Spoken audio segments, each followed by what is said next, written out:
It's me, the D-O double G. Welcome to the Eden Army Podcast with your host tonight, Pete Robert Tucci.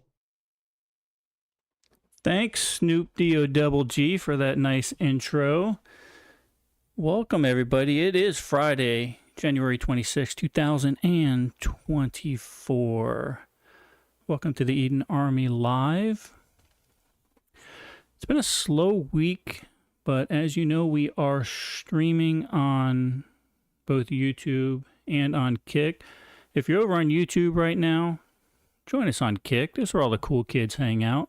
So, and if you're in chat, make sure you give an emoji or say hi on the Kick chat and the YouTube chat so I can at least recognize you. The Discord channel is up and running, so if you guys want to be heard, if you want to talk live on the air, by all means, join that, and I'll get you up on air to talk, and you can really see how nerve-wracking it is. But again, has been a slow news cycle. There's a few things popping off. First of all, Texas Governor Greg Abbott pretty much gives a big FU to the feds. Trump takes a New Hampshire primary. We'll talk about that. Trump loses his defamation lawsuit. Those two Navy SEALs, there's some news about them coming out of the Gulf of Aden. President Biden loses another epic battle with the teleprompter that we should probably talk to. I haven't been giving him enough love here lately, and I don't want to seem like I'm bashing on the poor imbecile, but he is an idiot. So we're going to start bashing on him until we get kicked off of YouTube, and then we'll just primarily stay on Kick, which I am 100% fine with. And then we got some interesting news, or some really cool news about mountain readiness. And we've got some news coming out of Israel also. But we're going to hit all of that, you know how we do it, right after these messages. This episode of Eden Podcast is brought to you by Graphic Source of Central Florida, your go-to destination for custom signs, decals, and t-shirts that make a statement. The team specializes in turning your ideas into eye-catching, personalized creations. Look at that awesome Eden Army sign displayed behind me. It's just a glimpse of the creativity and craftsmanship you can expect from Graphic Source of Central Florida. From concept to creation, they handle all your t-shirt needs, ensuring quality and uniqueness that sets you apart. No matter where you are in the United States, they've got you covered. Graphic Source of Central Florida can ship your personalized creations right to your doorstep. Contact Graphic Source of Central Florida at 386-668-0288. Elevate your brand, style, or event with personalized creations from the experts at Graphic Source of Central Florida. Graphic Source of Central Florida, where imagination meets expertise. Call them today for your custom design needs. Tell them Pete sent you. And thanks for sponsoring the show this month, Graphic Source of Central Florida. As you know, they made that cool sign behind me, and I ordered a whole bunch of shirts from them last week, and they're already in. So I'll give you an idea of how quick those guys work. Dan and his crew over there are amazing. And if you need any kind of printing needs, including decals, t-shirts, or anything you need, these guys can handle. And not only can they handle it, they can handle it quick. So, like I said, Discord is up and running. Looks like Miss Mel, Angry Mel's over on YouTube. Miss Mel, sorry you couldn't get on Kick. That's where all the cool kids are hanging out. But we'll get that figured out for you when we meet in February. Maybe we'll get that worked out for you. So let's see who's in the house. Let's give some props to who's in the house here. Go up to the top here. Terry's always in the house. Love her. She's bright and early. Chris is in the house. Willie Will. Guy. Christy. Hey, Christy. You guys always bust chops. Christy, Will, and Guy always bust chops in the chat over here on Let me get my chat up here. Perfect. The chat. Agnes is here. I didn't see you pop in. Ed Orr, hey brother. I did hit record. Thank you, Terry. I appreciate you. Cheese Doodle's in the house. Tiny Tooch, hey baby girl. And Angry Russ is here. And someone Someone who's called Pissed Off Arborist is here. I don't know who that is, but welcome. Look, guys, it looks like we made it to 100 followers already on Kick, which is epic. So thank you for that. I'll change the ticker up there. Maybe we'll see how quick we can get to 150. Pissed Off Arborist. Type in chat what your first name is so I know who we're dealing with here. Okay, gotcha.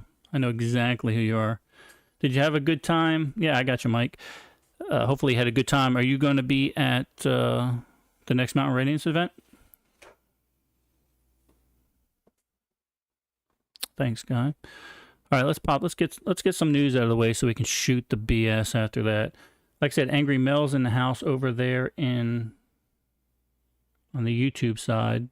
But we'll bring her into the tribe over here on Kick, and we'll get her all dialed in so we can get crazy. So he's good, still crazy. No, forget it. I'm not gonna look at the chat anymore. We're gonna go right to the news real quick, and then we'll dive into what's going on in chat with y'all's debauchery. First on the ticket, Texas Governor Greg Abbott doubles down in his fight against illegal immigration. We saw that. So SCOTUS came down with a ruling saying that it was entirely up to the federal government to secure our borders. Greg Abbott came back saying, well, that's fine, but you're not doing the job. So he went ahead and enacted basically saying that his state was being invaded. And per his articles, his constitutional articles within the state, he has a right to defend himself. So his law is the supreme law of the land. And remember, guys, that they work for us. The states are the supreme law of the land. They give the federal government power. So I'm not sure what the Biden administration is trying to pull here. Well, we know what they're trying to pull, but I think regardless of what SCOTUS has said, the Supreme Court has said, the state of Texas has a right to defend themselves. And with that being said, the SCOTUS ruling was very gray. All they said was that the federal government had the right to remove the concertina wire that was wrapping the park and wrapping that port of entry, that illegal port of entry, I should add. So Governor Abbott just simply says, okay, yeah, SCOTUS says you can cut it. Well, guess what? I'm putting more back up. So some pretty wild stuff going on there. And again, this is, of all the things going on in the world right now, this is the thing that really, really, really concerns me the most. So something we need to really keep our eyes on. It looks like, you guys can see this, 25 additional states, GOP-ran states, I should say, have offered support and aid toward the Texas border crisis. Of those 25 people, to date, all I know that is Governor Ron DeSantis is the only one that really went ahead and brought some Florida National Guard or troops to the state of Texas, as well as Florida law enforcement. Now, they have given 1,100 personnel, but of those 1,100, 500 are actually either National Guard or law enforcement. So the government, or Governor Ron DeSantis, is doing his due diligence over there, trying to keep the southern border as safe as possible. So that's it. If you don't pay attention to anything else during this whole news cycle, this is what we need to really pay attention to here. Is this battle between the state of Texas and the federal government? This is going to have ramifications that, regardless of which way it goes, are going to be felt for a very, very, very long time. Whether it goes through the court system or things decide to go kinetic.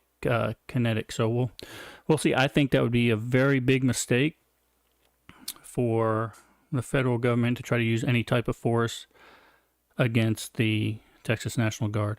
There are already people lining up ready to, well, we'll just say ready to lend moral support to the fine citizenry of Texas. So, again, like I said last week, Washington, D.C., tread very, very lightly on those good old boys in Texas, because that's a battle that you don't want, and I suspect you'll end up losing.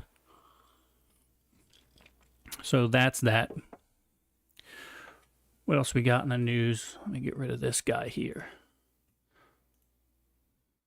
Oh, yeah, we'll hold off on that one. That's pretty friggin' interesting.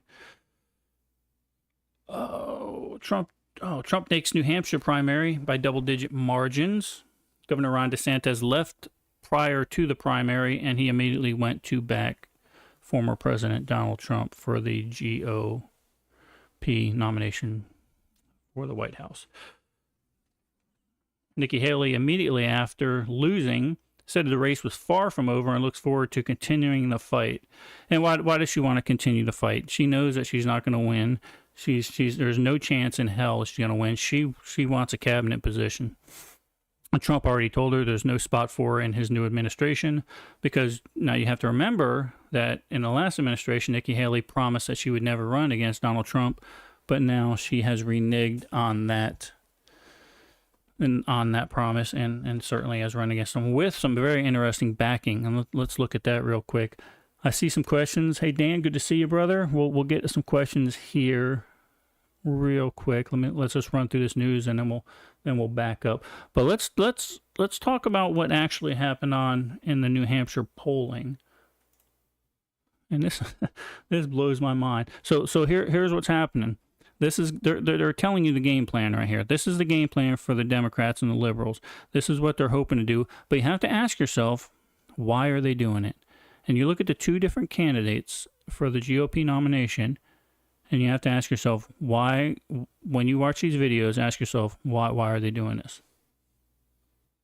Let's pop this one first. Nikki Haley. And why did you vote for Nikki Haley? It's a vote against Trump. I think it would be better to have her against Biden in the elections than it would be Trump and her. Do you consider yourself generally independent, Republican, or Democrat? Democrat. So when you undeclared, you voted for Nikki Haley. If it was Nikki Haley against Joe Biden in a general election, who are you voting for? Joe Biden. What is the... Nikki Haley. And why did you vote for Nikki Haley? It's a vote against Trump.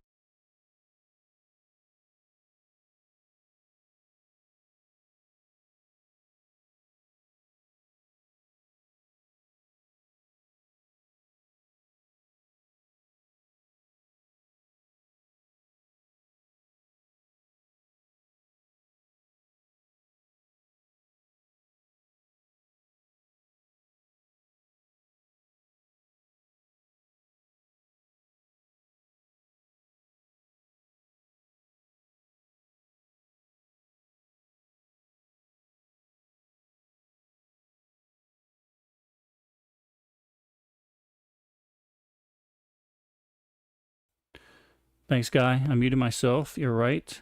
So, hopefully you heard the interview itself there, and you have to ask yourself why. Why are these Democrats promoting Nikki Haley? Well, this guy said it right there. He says, "I'm going to go ahead and promote Nikki Haley, but in the general election, I'm not going to vote for her. I'm going to go ahead and vote for Joe Biden." So you have to. The question bears is why. Why are they doing that? Because Nikki Haley is part of the establishment. So let's see what this other cat has to say. I'll try not to mute myself this time. Where former President Donald Trump did the worst back in 2016. And I've been speaking to voters all day, and there's really been two types of voters generally who I've been speaking to. One, registered Democrats who are writing in Joe Biden as a show of solidarity, a symbolic show of solidarity with the president. And the other, which is an undeclared voter who has a more liberal leading ideology and who seems to be voting for Nikki Haley almost strategically. And one of those voters is with me right now, Christian, a freshman from Dartmouth College, rather. Christian, who did you vote for and why? Yeah, so thank you. I voted for Nikki Haley, and it was certainly a strategic vote. I think the DNC is fairly resolute in their nomination for Joe Biden. And while I wouldn't vote for her in a general election, particularly on our differences with climate change solution, a women's right to bodily autonomy, or incarceration rates, I think a vote for Nikki Haley helps diminish Trump's influence in the RNC in their nomination, but is also a vote towards democracy. And Christian is emblematic of so many conversations that I've had here throughout the day. Rachel? Alex, Christian, thank you very much. Appreciate it. It's good to have that perspective.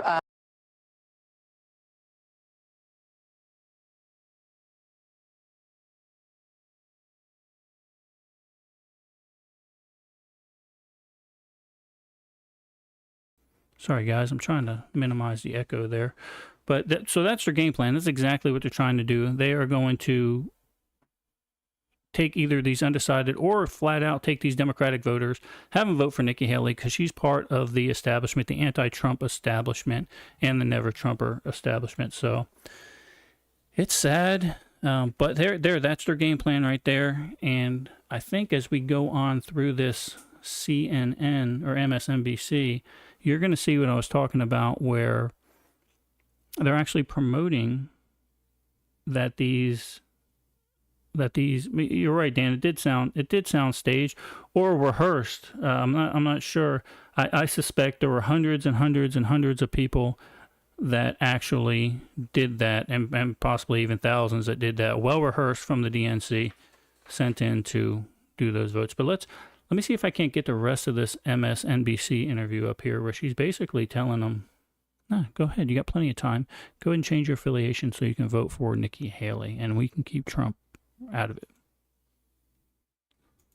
From Hanover. Again, if you're a registered Democrat, you can only vote in the Democratic primary. If you're a registered Republican, you can only vote in the Republican primary. But there's a lot of voters who are not registered in either party, and they can cross over. People could also change their registration as long as they did it by October to cross over and vote in the other party's primary if they wanted to. There won't be another primary for a long time yet in which voters from the Democratic Party can cross over and decide to re-register in order to cast a ballot in the Republican contest. That won't happen again in this primary process until, I believe, Michigan. So it's a unique experience tonight in New Hampshire, and gives us a very unique snapshot in terms of the voters of that state. Now, Ali Vitale is at Nikki Haley's. So it's funny to me that MSNBC, CNN is giving such a favorable interview toward Nikki Haley, and like I said, we know what this is all about. It blows my mind that the American people are going to fall for this again. I mean, are we that? Anyway, I'm not going to say that, but we need to get our heads out of our asses. Let's just say that and see their game plan for what it is, and move on. What else is in the news?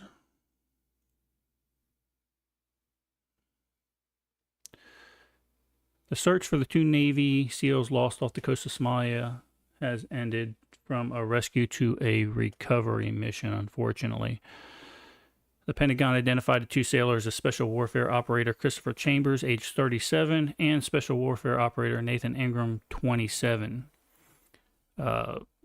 So as you know, we talked about this last week. They were boarding an unflagged vessel off the coast of Somalia in the Bay of Aden, the Gulf of Aden, and one of them slipped and the other one, per protocol, went in after him. Both are now presumed dead, so our thoughts and prayers certainly go out to the families of those heroes. So that's it. So let's get some levity into this now. Maybe. This is great. You guys are going to love this. Joe Biden struggles with the teleprompter. His struggles with the teleprompter continue this week. Let's see what he did this week. We'll teach Donald Trump a valuable lesson. Don't mess with the women in America unless you want to get the benefit. So, ladies and gentlemen, what your fine president said is he was going to teach Donald Trump a valuable lesson. Don't mess. Well, what he tried to say is, don't mess with the women of America. And then he went on to say, unless you want the benefit. I don't know. This is the president of the free world. The man on the trigger of the nuclear missiles in the United States. But that's not all. Oh, that's not all. He went on to go ahead and battle with the teleprompter here also. Run that soundbite again. By the way, it used to make beer brewed here. It is used to make the brew beer here in this refinery. Oh, Earth Rider, thanks for the Great Lakes. I wonder what. And the interesting They're thing, laughing. the soundbite we I have no idea what he was trying to say there. So maybe you guys can, and maybe when I do the Opus clips, maybe they'll see what he was actually trying to say there. This man is suffering from late stages of dementia, Alzheimer's, something. I don't know what the hell it is, but I can tell you that he is unfit for office. And it's funny because what ended up happening is President Trump last week confused Nikki Haley and Nancy Pelosi up, and the liberal media just lost their mind. Oh, he's unfit for office. He's in cognitive decline. But they don't say anything about this idiot week after week after week doing this kind of stuff. Shaking hands with people that don't exist. During Thanksgiving, he asked the turkey if he had any words to say and wanted to hand him a microphone. This guy is a nutcase. Yeah, well, that was in a brewery up in Milwaukee, I believe, up in Wisconsin. So yeah, he was dumping there. So interesting. He's a Stugatz. You're right, Chris. He is a Stugatz. What else is on that tap for today? Mountain Readiness. Mountain Readiness just got a little more exciting. But before we talk about Mountain Readiness, let's see what they're all about.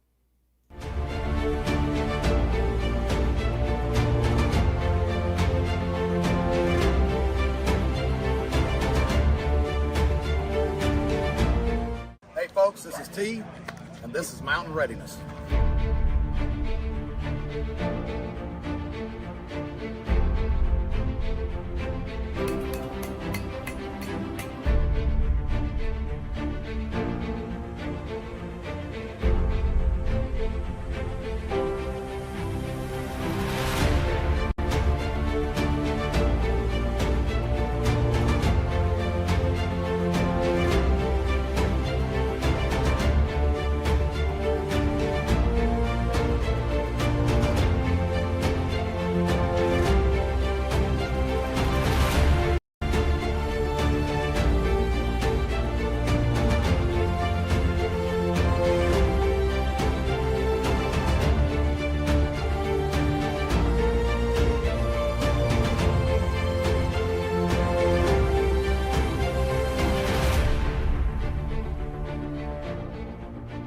Doesn't matter what the event is that makes this thing go pop.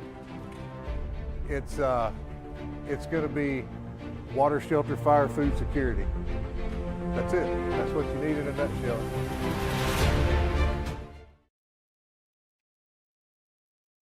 There you go. Mountain Readiness. Get your tickets now, folks. Yeah, we're going to talk about that, Chrissy, because you're right, because Mr. Franklin Horton, one of the hardest working men in the business, is going to be there kissing babies and signing books, I assume. I am trying, I'm trying to get a hold of Boyd. I would love to, that would be epic to have all those folks there. I know when I spent some time with him over in St. Pete that I learned a lot, as well as from Kyla Stone was there also, and I've learned a lot of what to do and what not to do. And of course, Chris, or Angry American rather, has taught me a lot through the months and years of doing this. So Rusty's probably would be kissing books and signing babies. You never know.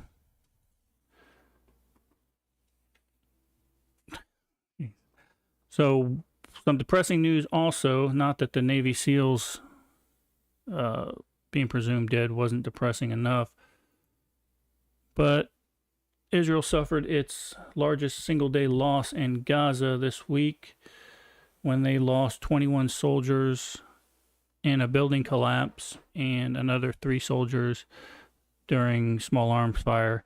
During the building collapse, it looked as if, and then this was right on the border again with Israel and Gaza, IDF soldiers went in, they were going to demolish a building, they were putting their charges up, and from behind them, out of one of the spider holes, or one of the tunnels, the terror tunnels as they call them, some terrorists popped up and fired RPGs into where they were putting up these charges. subsequently, both the buildings, the building they were trying to take down and an adjacent building, both crumbled on top of 21 IDF soldiers, killing them. So that is unfortunate for them. You know, it's kind of weird. I know we all listen to Emory talk about his people over there, and I watch a briefing every morning from the Israeli government, and they're pretty. They talk about their losses every day, or the previous day that they had, and they give the names of each of their soldiers. And I've got some friends over there, and I watch it every day, and I kind of have bated breath, hoping that I don't hear one of their names. There's a lot of people over there that we know. I know certainly that Emory knows that, we just want to see this thing come to an end. And unfortunately, the only way for this to come to an end is through the complete destruction of Hamas, and more than likely Hezbollah also. And if it keeps up, then certainly we'll end up having to deal with Iran on top of all of that. So that's all the news. That is the news. Like I said, it was a slow news cycle. Let's read through the comments and see. Usually Will has something he wants me to touch on. Cars, I see you're in the house. Cars, go to Texas. Be a good spot for you. Mama's in the house. Hey, Mama. And Angry Mama looks like it's in the house also. The Lala was over the house today. I don't know if you guys know this, but Lala is a multi-state professional pressure washer. He was over here taking care of my house today, getting ready for some events we're having next month. And so I got to see his sexy body all day today, which was a sight to behold, by the way. Baby girl.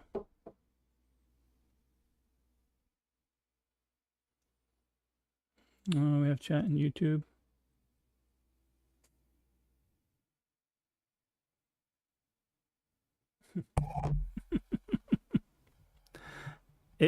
Is that you, Chrissy, over there in YouTube blowing up the chat?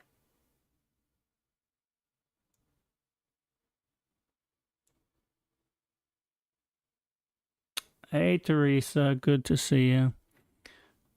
Well, again, that's all the news. That is the news. I'm going to kill the YouTube stream so we can get wild and get funky and all that good stuff. And I won't get kicked off. So everybody, all the cool kids, stay on Kick. We'll answer some of your questions. We'll shoot the crap. You know how we do this. Like I said, it's a short night. We were going to have Denise on tonight, but she got stage fright on me. So unfortunately, I had a whole bunch of questions set up for her, but I think she got a little bit nervous, which I can appreciate because I get nervous for every live. So let's go ahead and go to intermission real quick. We will... That's not you over there. We'll figure out who it is. We'll go to a quick intermission. I'll kill the YouTube stream and see you boys and girls over here on Kick.